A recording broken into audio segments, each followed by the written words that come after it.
Thalassophobia, the fear of the ocean. Well, most things within it that have giant mouths, tentacles, and other means of eating you or pulling you into the depths of your wildest nightmares. This phobia is very easy to grasp. The ocean is one of the few places on Earth we aren't meant to really go within. The environment requires a way to process oxygen at such depths that we, with our lungs, can't really do. This, coupled with our lack of mobility in this region, makes it inherently inhospitable for us.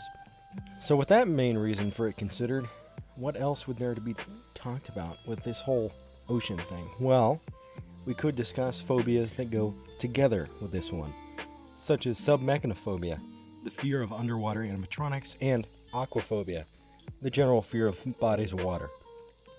Then we could show some more examples of it, but not without a proper warning, as I want this video to stay uncomfortable but not slip into scary, unless that's what you can stomach.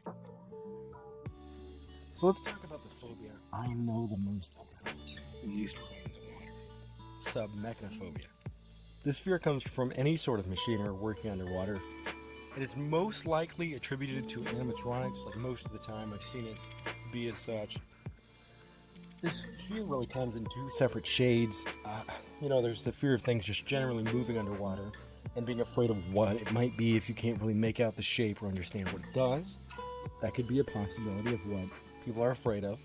I would say that has more roots in thalassophobia, but on the other hand, the machinery could have some other explanations of what it's doing.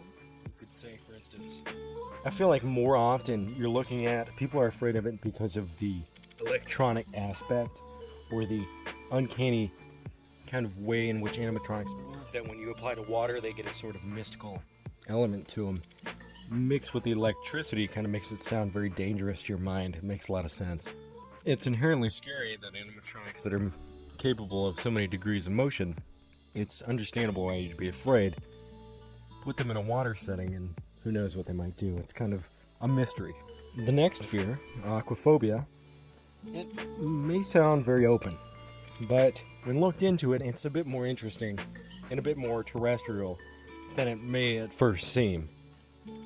To first explain what it is, I'll just state the base description of the phobia: a general fear of any source of water. I mean, for instance, it states in the general description, pools, bathtubs, lakes, etc. But take that tub from Courage the Cowardly Dog, and you're kind of getting a vibe for what it's afraid of. I feel like it's not the water itself, though it might be for some, but for generally, it's what's in it. Kind of like the dark.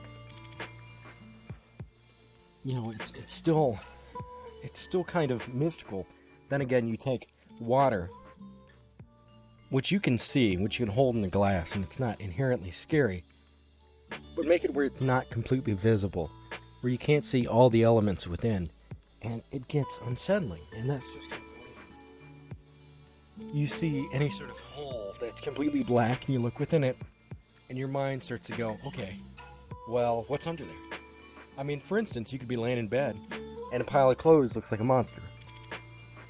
That same logic applies to kind of basins of water, so it makes sense, at least to me.